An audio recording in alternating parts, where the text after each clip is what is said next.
transcend our upper limit problem each time we make more room inside us to feel more love, abundance, and success. We catch ourselves worrying, taking a deep breath or two for relaxation. One magic day, we'll look up and realize we have created our beautiful life in the zone of genius.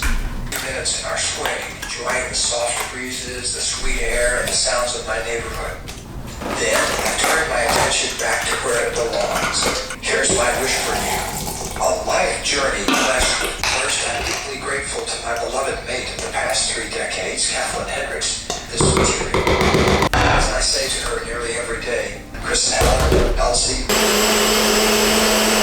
Hey guys, welcome back. It's Jen Marilla here. This channel's for entrepreneurs, content creators, and bloggers. I'm so excited that you guys are here today because this topic is near and dear to my heart. I started as a blogger, content creator, so for me, this is, a no-brainer, right? If you are a YouTuber, an influencer, whatever it is that you do, however it is that you create content, this is something that probably runs through your head constantly, right?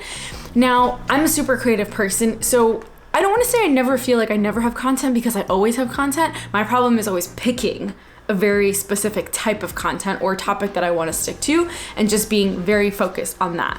That makes sense. This video is for anyone who basically creates content. So if you're a blogger, a YouTuber, an influencer, whatever it is, this video will help you 100% be able to nail down how to actually create content for social media. But before we get into it, let's answer the question from last week. So we have Ashley, and Ashley asks, and I'm reading her question on my laptop. So Jen, do you think it's possible to have more than one target audience in your business? How would you go about speaking to them all and not leaving anyone out? Is this possible?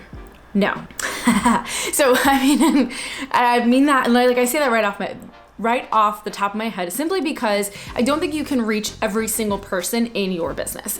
I think that if you have a truly aligned business with your passion, there is always one specific person you're talking to. I will say this, however, there is a possibility of you having both male and female versus just a female audience, and I think that's totally normal.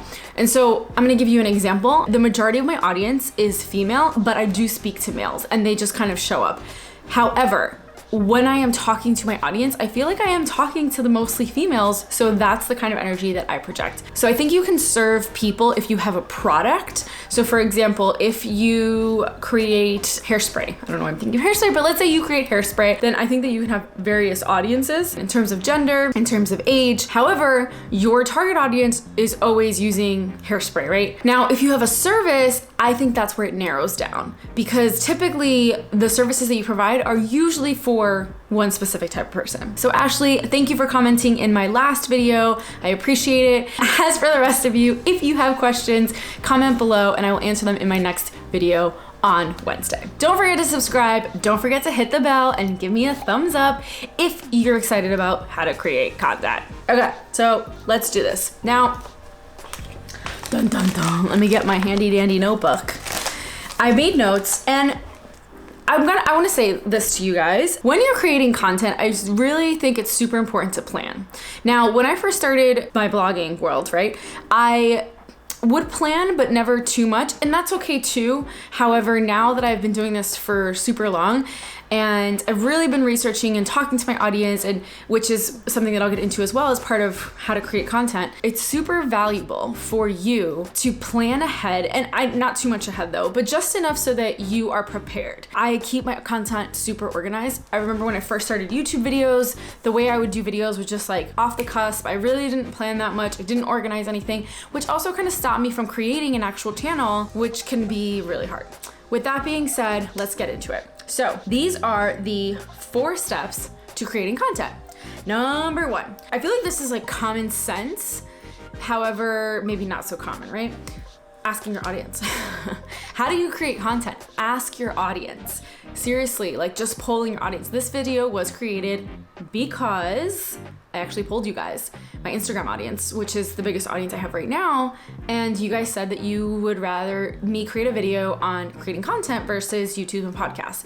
I will definitely create a video on YouTube and podcasts because that did really well, but how to create content video did so much better. So I think that that is the most important thing to create content, is asking your audience.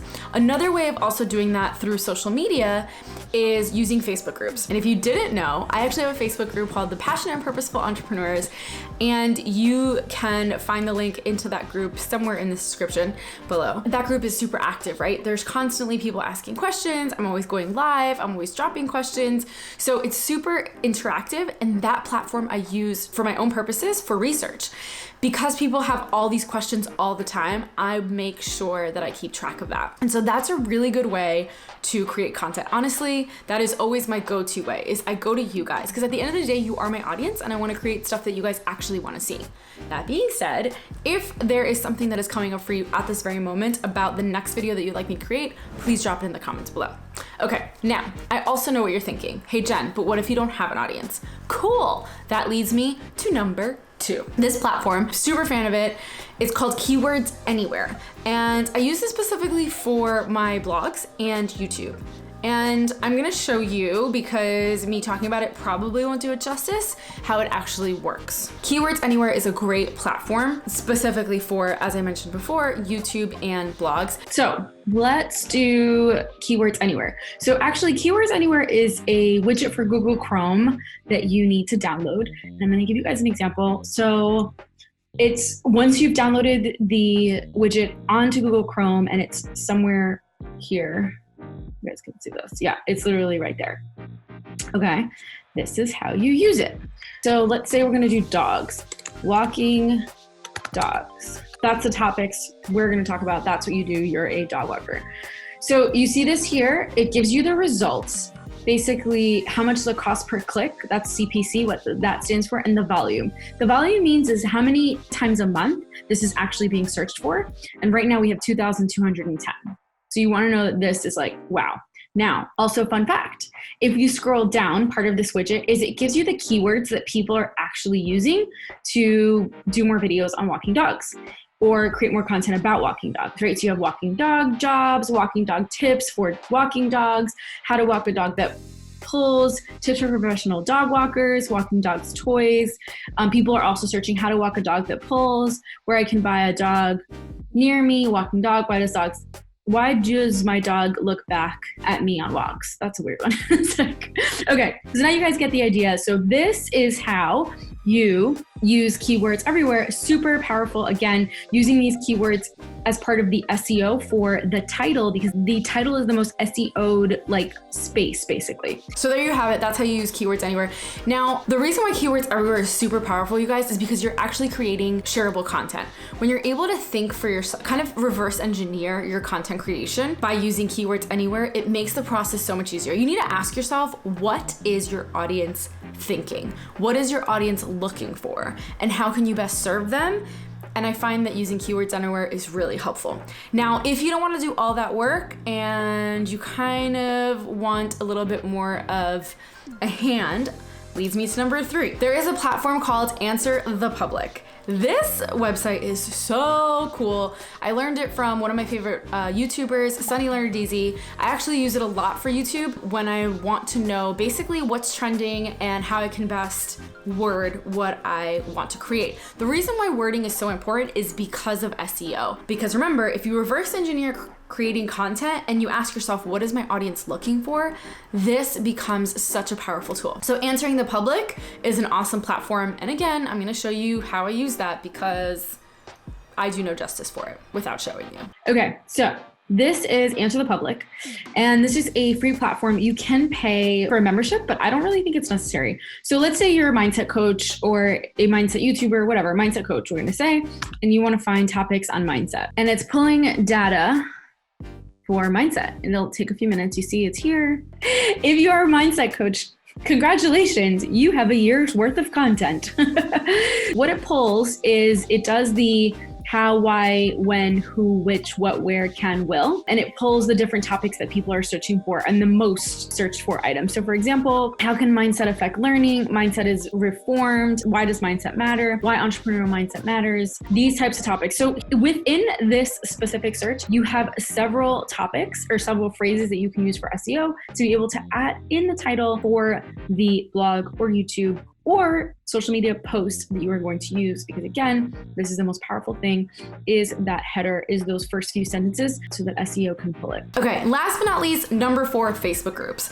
I know you're like, Jen, you said Facebook groups before, but no, I'm talking about Facebook groups that aren't yours. Using Facebook to do research on what trending topics are actually happening in the moment and what people are actually asking. So for example, let's say you do social media and you type in social media, there will be a ton of Facebook groups that pop up. Some will be public and some will be private. Join the public ones and just see what people are actually asking you, right? Be able to do that research. Also, joining other groups that are within your industry are really helpful and also inspirational to help you create that content. So there you guys have it. You have my 4 tips to creating content for social media. If you're a YouTuber, an influencer, a blogger, these tips are super handy and I hope that you like them. That being said, do not forget to drop your questions below. I pick the best one and answer it in my next video next week. And don't forget to give me a thumbs up, subscribe, hit that bell so you are notified when my next video comes up, and drop any questions and comments you have about this video. Let me know which was your favorite hack. If you already use one, if you have something you want to suggest, I would appreciate it. But until next time, you guys have a great day and I will see y'all soon. Bye. If you are watching this, this is for you. If you are watching this, because that doesn't make any sense. So if you're watching this, then you know, if you're watching, stop saying that. Oh my God. Okay. I have to stop saying super excited.